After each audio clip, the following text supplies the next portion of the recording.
Hello friends, welcome to my YouTube channel Steno Aspirant with Khushi. Subscribe my YouTube channel and press the bell icon. Ready?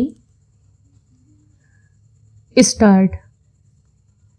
लोकतंत्र के प्रमुख स्तंभों में से एक कार्यपालिका के लिए मद्रास हाईकोर्ट की टिप्पणी नौकरशाहों की उस प्रवृत्ति को उजागर करने वाली है जिसमें वे सत्ताधारी दलों का टूल बनकर काम करते हैं।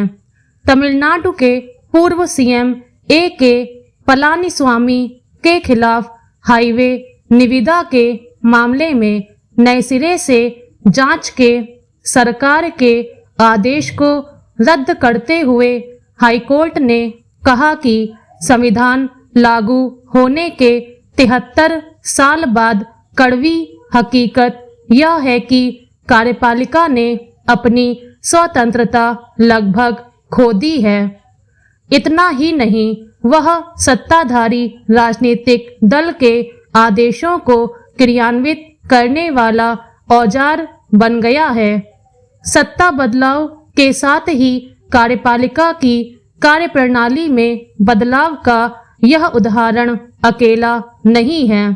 कमोबेश सभी राज्यों में यह देखने में आता है कि बदले की भावना से दाखिल दफ्तर हो चुकी जांच की फाइलें फिर खंगालने का काम हो जाता है।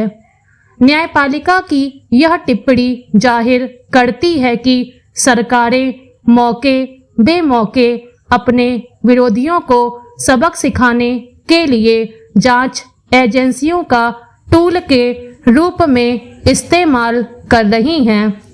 नौकरशाही को यूं तो विधायिका की आंख नाक व कान की संज्ञा दी जाती है, लेकिन हकीकत यह है कि सत्ता में बैठे लोग कार्यपालिका से जो काम कराना चाहते हैं उसी फाइल पर पंख लगते हैं, भले ही वह काम जायज हो या नाजायज।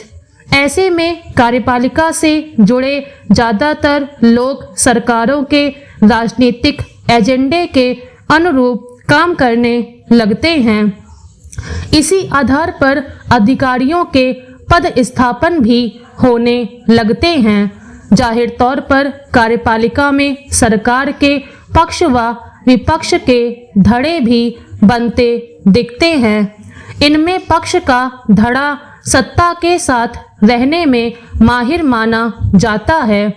नौकरशाही में यह बदलाव कार्यपालिका को लगातार कमजोर करता जा रहा है, इसमें संशय नहीं। जबकि लोकतांत्रिक व्यवस्था में सबको कानून कायदों की परिधि में रहकर काम करना होता है, फिर चाहे वह सत्ता का अंग हो या कार्यपालिका का।